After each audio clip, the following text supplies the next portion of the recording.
En la Argentina, en los últimos años del relato kirchnerista se hizo fuerte hincapié en contar un sector de la historia que tal vez fue la bandera con la que quiso hacer política Néstor Kirchner. Y le salió bastante bien desde el punto de vista de la especulación del resultado electoral o del resultado de la convocatoria a los jóvenes.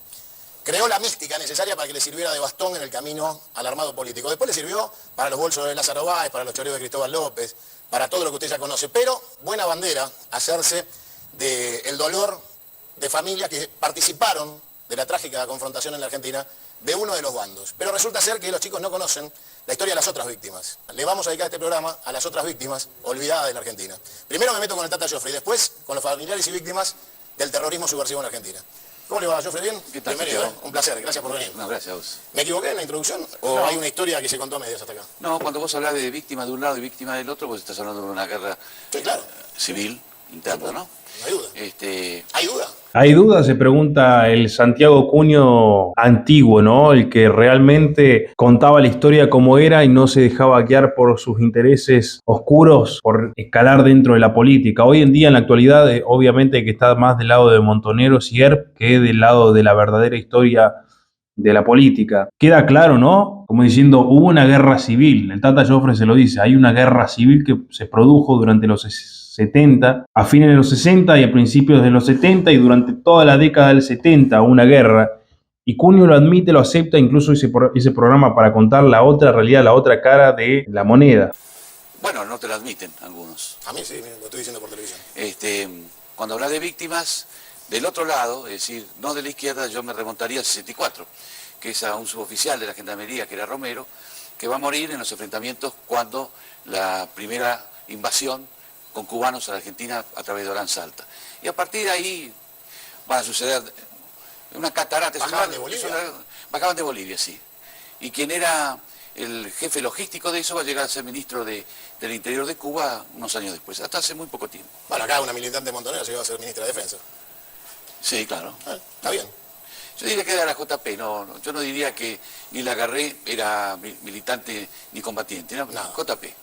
De la cómoda. La tendencia. De la cómoda. Dentro de la desclasificación de archivos que nos va a ofrecer Estados Unidos, que tan generosamente participó del golpe y ahora nos cuenta cómo fue, ¿estarán los datos de la charla de los montoneros con la CIA?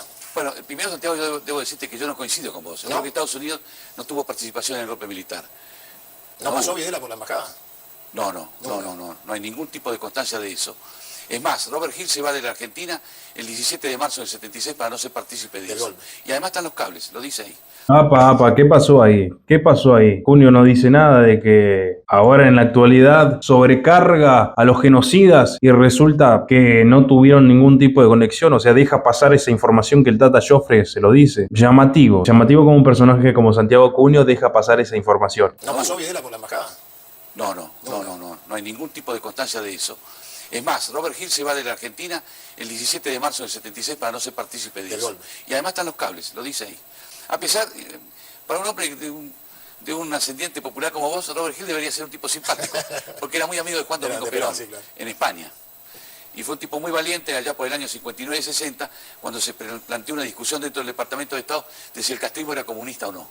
Por eso yo le tengo mucho respeto a Robert Hill. Pero de todas maneras, lo que podría salir ahí son los contactos de Fernando Vaca Narvaja Joffre con el Departamento de Estado. ¿Y se animarán a contarlo si está? ¿Alguien lo sacará del cajón y dirán, che, acá Van a haber está?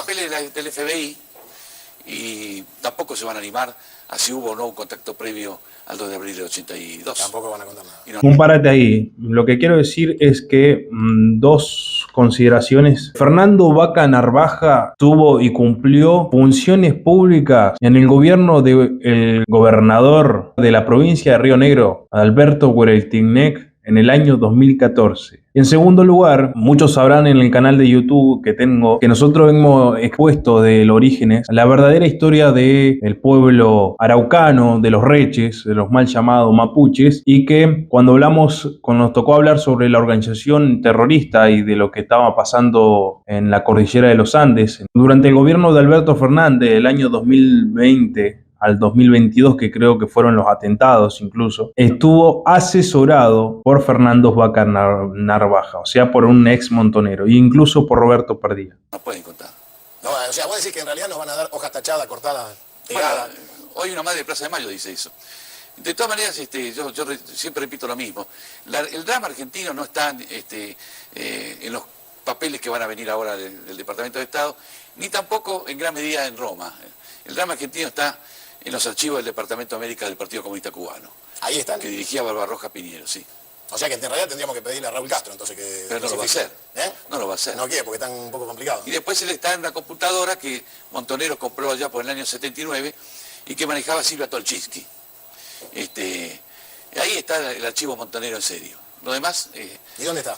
En La Habana. En La Habana. Por supuesto. O sea que Obama pasó por el lugar donde está la memoria histórica del golpe de Ellos hablan siempre de la Argentina, del sentido nacional, y los archivos lo tienen en La Habana. En La Habana. Pero te quiero recordar que en el año 76 se llega también por una consigna montonera, cuanto peor, mejor. Entonces hoy, en estos días, hace 3 días, trágicos, hubo un atentado en Bruselas donde murió gente, y esto es lo que ocurría en Córdoba en el año 75, en 2 oportunidades, cuando Montonero y Sierp salían a la calle, tiraban granadas, bombas y asaltaban edificios públicos. Terrorismo puro, con el objeto de aterrorizar. Absolutamente. Y... Ahora, es lícito, a ver, pongámoslo en este plano, ¿no? Cuando un militante de cualquier espacio político, fuerza política, ideológica o religiosa toma una actitud terrorista y cree que el único camino que le queda es ese, el terrorismo, la subversión, evidentemente por distintos motivos está obrando en función de un plan estratégico, no únicamente de generar el terror de... Bueno, cuando se habla de guerra popular prolongada es un objetivo estratégico. Entonces, en estos tiempos, digo, a la larga del paso de la historia y a la postre, muchos de ellos vieron a sus hijos ser funcionarios públicos del Estado y contar su cuento. O sea que de alguna manera hay que aceptar que por lo menos en el terreno de la publicidad, de la propaganda y de lo que tuvo que ver con la instalación, ganaron. Sí, yo creo que hay una batalla cultural que ellos empiezan a ganar allá por el año 59 con la fundación de la Casa de las Américas. Y yo creo que los gobiernos, digamos, de estilo conservador, por decirlo así, no supieron generar un relato para explicar qué estaba pasando en cada uno de sus países. Y la Casa de las Américas fue una fuente de inspiración revolucionaria muy importante. Y vuelvo a repetir, digamos, los países de América Latina no supieron cómo contrarrestar eso, porque además colaboraron para esa Casa de la América intelectuales, de los más altos intelectuales europeos, con apoyo soviético, porque la plata la ponía la Unión Soviética. Los cubanos no tenían ni para comprar un cucurucho, la plata era rusa. Ahora, qué difícil. Entonces, a partir de ahí es muy difícil. Y lo más difícil de todo, yo quiero, es en los hombres que se fueron del poder en la Argentina en diciembre del 83. No supieron generar un historiador que les contara a la sociedad qué habían querido hacer y qué hicieron. Realmente, y como dice el Tata Joffre, las Fuerzas Armadas, comandada por una cúpula militar que empezó el proceso de reorganización nacional con Videla, siguieron con Viola, con Lanuse, con Galtieri también y con Vignone. Como siempre pronunciamos, y no solamente lo digo por conocimiento propio, sino que hubo declaraciones incluso de Zein el-Din, donde pronuncia que las Fuerzas Armadas no están para una guerra interna, para una guerra civil, para una guerra de contrainsurgencia. Está para tener una guerra, para entrar en conflicto, en defensa nacional con otra tropa de otro país. Las guerrillas, luego de la Revolución Cubana y en plena Guerra Fría, vinieron a Argentina representando 2 organizaciones muy grandes que fueron Montonero, de tendencia peronista, y ERP, de tendencia comunista, marxista, guevarista. Durante el gobierno de Juan Carlos Onganía ya hubo atentados. De hecho, el asesinato de Aramburu se produjo bajo el gobierno de Juan Carlos Onganía. Cuando asumió Perón, continuaron los atentados. Perón lo utilizó a los montoneros para regresar al país. Recuerden que estaba proscripto el peronismo, estaba proscripto el movimiento justicialista, y que la única forma que tenía o que encontró Perón para volver desde España a la Argentina era utilizar este movimiento y crear un gran caos, una gran crisis en Argentina. Una vez que produjeran tanto caos, la gente, la sociedad demandaría de forma gigantesca y en su mayoría la vuelta de Perón. Resulta que cuando Perón ya era presidente, se produjo, por ejemplo, uno de los mayores masacres que hay en el regimiento de Azul. Tras la muerte de Perón quedó un gran caos, un gran vacío de poder, porque quedó la bailarina María Estela Martínez de Perón, su viuda, a cargo, cuando ella realmente no sabía ni sabe, incluso hoy estando viva, absolutamente nada de política. Ahí detrás de ella estaba López Rega, estaba Luder, estaba el abuelo Cafiero, los peronistas, que firmaron en conjunto el decreto de exterminio a la guerrilla. El exterminio a la guerrilla no comenzó en el 76 por Videla y porque era representado por el diablo. Comenzó porque hubo dos organizaciones, sobre todo, que asesinaban a diestra y siniestra a todo ciudadano. Hay dos países que sufrieron mucho el ataque cubano. Uno es Venezuela y el otro fue la Argentina. Y además, en el caso argentino, un puente, ¿no? El Che era argentino, con lo cual el puente... En el caso argentino tuvo un gran éxito porque infiltró al Movimiento Nacional Justicialista. Entonces ya era algo más que un simple grupo guerrillero de FARC y montoneros. Habían logrado entrar en la fábrica sin hacer esfuerzo. Sí, bueno, vamos a ser sinceros, a Perón le fueron muy útiles. Cuando a Perón le llevan el éxito para ellos del asesinato de Pedro Eugenio Aramburu, que lo va a llevar Galimberti en febrero del 71, Perón compra eso. Muchos amigos de él se lo van a advertir. Ahí está, ahí adentro. Por ejemplo, el ex canciller Paz. Jesús Paz le va a decir, hablando de los montoneros, no nos quieren, nos desprecian. Para ellos somos conservadores, nos van a usar. Perón tenía otra visión. Perón los usó también a ellos para morder los talones a Alejandro Agustín Lanusse, pero en el medio de todo esto, cuando él se dio cuenta, ya era tarde. Él tiene un aviso muy claro, cuando un espía que él tenía dentro del ERP, dentro de la conducción del ERP, le va a avisar que hay un plan para asesinarlo. O sea, Perón sabía estas cosas. Lo que pasa es que llegó muy tarde y si no, él hubiera cumplido una tarea. ¿Pero le dio el cuero? Sí, claro, le dio el cuero para venir, sí. Él tenía en preparación un plan que se llamaba el Plan Topo, para terminar con la subversión en la Argentina, pero se murió. La carta de Perón a los oficiales y suboficiales del Regimiento de Azul después del copamiento, donde hay una frase emblemática. En esa carta dice, exterminar uno a uno, dice Así Perón. En sus guaridas. En sus guaridas. ¿Fue esta carta el inicio de la guerra en Argentina? ¿Fue la declaración de guerra de Perón? No, ya había Porque empezado cuando antes. uno dice exterminar, dice exterminar. No te olvides que ya Perón había asumido en octubre y la Junta Coordinadora Revolucionaria ya operaba en Argentina, o por lo menos en el Buenos Aires de Juan Domingo Perón. Hay un secuestrado, es un dirigente, Victoria Villarroel, que está acá, me va a poder ayudar.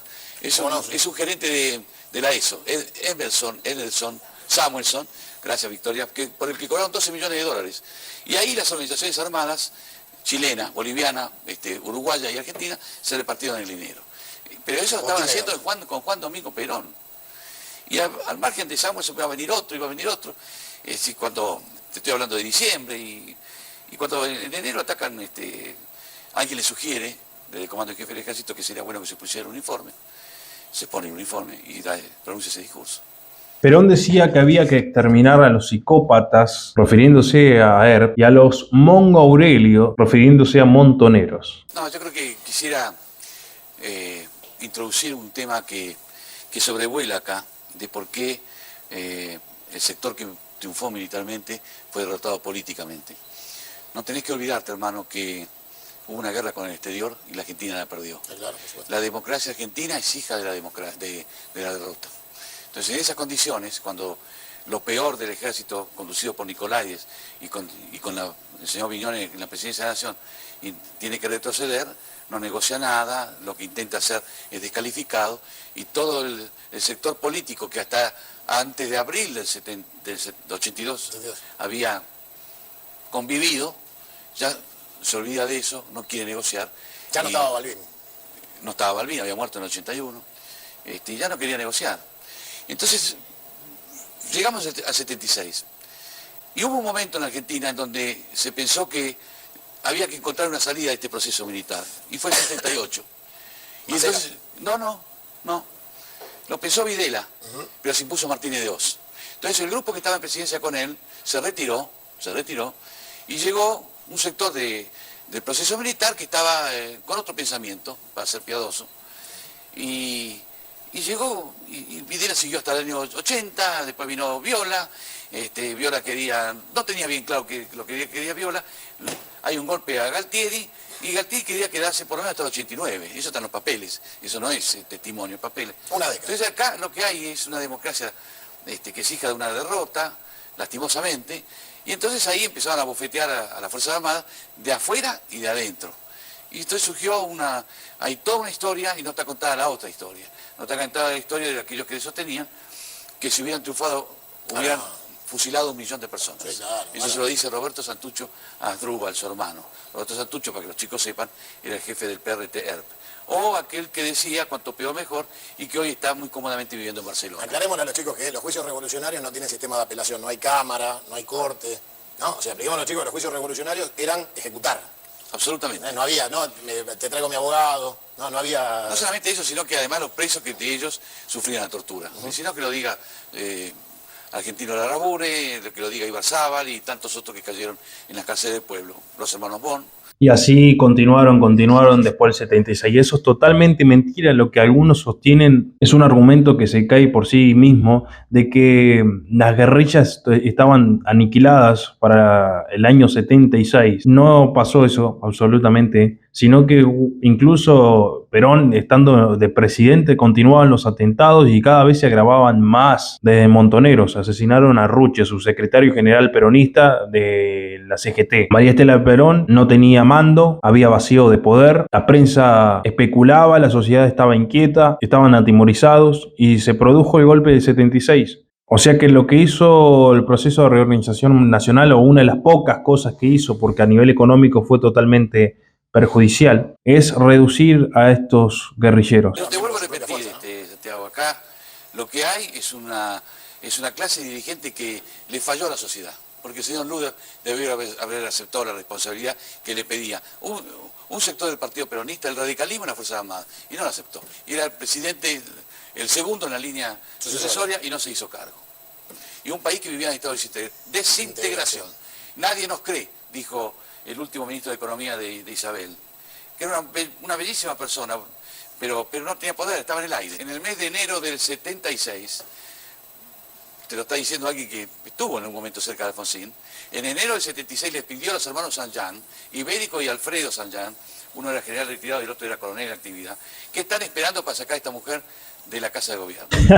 Ahí lo tienen al presidente Raúl Alfonsín, el padre de la hiperinflación y de la destrucción de las Fuerzas Armadas, que pedía a gritos, incluso el mismo hipócrita que llamó a que los cara pintadas, este sector nacional que representaba los intereses del ejército, eran golpistas. Fue él mismo el que realmente pidió un golpe de Estado, ¿no? La doble moral de Raulito. Compatriotas, espero que les haya gustado mucho este video que les traje el día de hoy de la reacción de Tata Joffre con Cunio, exponiendo la verdadera historia. Acá les voy a estar dejando otro para que sigan viendo esta serie de videos que traigo. Si les gustó, pongan me gusta, y si quieren colaborar, acá abajo les dejo mi Mercado Pago. Nos vemos en la próxima.